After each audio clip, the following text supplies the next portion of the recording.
حضرت یہی ہوتا ہے جیسے دیکھا کہ موٹی گاؤں کو دبلی گائیں کھائی جا رہی ہے، آپ اس کے معنی میں گائے نہیں کھا رہی تھی، بلکہ اس کی تعبیر یہی بتائی گی کہ خوشحالی پڑے گا یہ ہوگی۔ تو ایک چیز جیسے بیان کی جاتی ہے اس کی تعبیر کا ایک انداز ہوتا ہے، جیسے وہاں بیان کیا گیا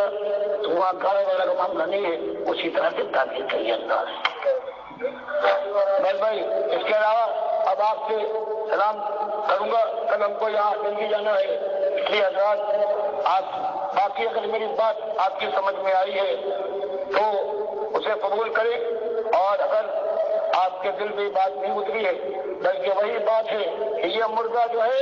یہ زندہ ہے اور سنتا ہے، تو آپ کی مرضی میں مجبور نہیں کر سکتا۔ اقول قولی ھذا واستغفر اللہ لی ولکم لسائر المؤمنین۔ دیکھیے میرے بھائیو، ایک اور دلیل آپ کے سامنے آ گئی ڈاکٹر عثمانی رحمۃ اللہ علیہ کی، یہ سجدہ تعظیمی کے حوالے سے، کیونکہ جب اس سے اوپر جو کلپ ریکارڈ ہوا ہے اس کے اندر جب یہ پوری طرح کھول کے بتایا گیا کہ یہ اللہ تعالیٰ کو سجدہ تھا ان مہربانی اور رحمتوں کی وجہ سے، اور یہ یوسف علیہ السلام کو نہیں تھا، جو یوسف علیہ السلام کو سجدہ مانتے ہیں ان کا ایمان صحیح نہیں ہے۔ تو پھر کسی نے ذرا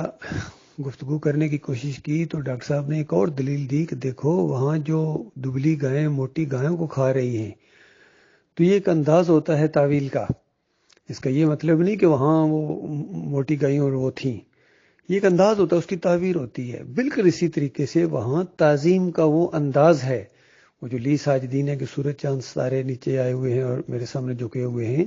وہ تعظیم کا ایک انداز ہے ڈاکٹر صاحب کہہ رہے ہیں۔ اور پھر ظاہری بات ہے 6 نمبر آیت کے اندر جو یعقوب علیہ السلام کے الفاظ میں اللہ تعالیٰ نے وہ تعبیر بتا دی، تعویل بتا دی، اور وہ ساری حرف جو سچی ثابت ہو گئی، تو شکر گزاری کے طور کے اوپر پورا خاندان اللہ کے سامنے سجدے میں گر گیا۔ یہ ساری بات تھی، لیکن محمد حنیف صاحب کے اور سید احمد کی سمجھ میں یہ بات نہیں آئی ہے، اور انہوں نے جو اللہ کی طرف سجدے کا رخ تھا اس کو زبردستی ڈنڈے کے زور سے یوسف علیہ السلام کی طرف پھیر کے اس جماعت کو مشرک بنا دیا، اور بالکل اب ضد کے اوپر آ کے ڈٹ گئے ہیں۔ تو جس طرح ڈاکٹر صاحب آخر میں کہہ رہے ہیں کہ بس دلائل، قرآنی دلائل ہم نے دے دیے ہیں، اس کے بعد آپ جانے اور آپ کی مرضی جانے، نہ ہماری یہ ذمہ داری ہے اور نہ ہی ہمارے اندر یہ طاقت ہے کہ آپ کو زبردستی منوائیں۔ تو یہی بات آج ہم ان کو بھی یہی کہتے ہیں، محمد حنیف اور سعید احمد کو بھی، کہ دلائل قرآنی آپ کے سامنے آ گئے ہیں۔ اب قرآن کی بات کے مقابلے میں اگر آپ اپنی بات چلانے کی کوشش کریں گے اپنے دماغ کے مطابق، تو آپ کو یہ اپنا دین مبارک ہو، اور ہمیں اللہ کی توحید کا دین مبارک۔ ہم اس معاملے میں بالکل قرآن کے عقیدے کے مطابق ہیں، اور امام بخاری رحمۃ اللہ علیہ نے بھی اسی انداز سے اس چیز کو خوابوں کی تعبیر میں یہ چیز لے کے آئے ہیں۔ انہوں نے سجدے کا ذکر ہی نہیں کیا،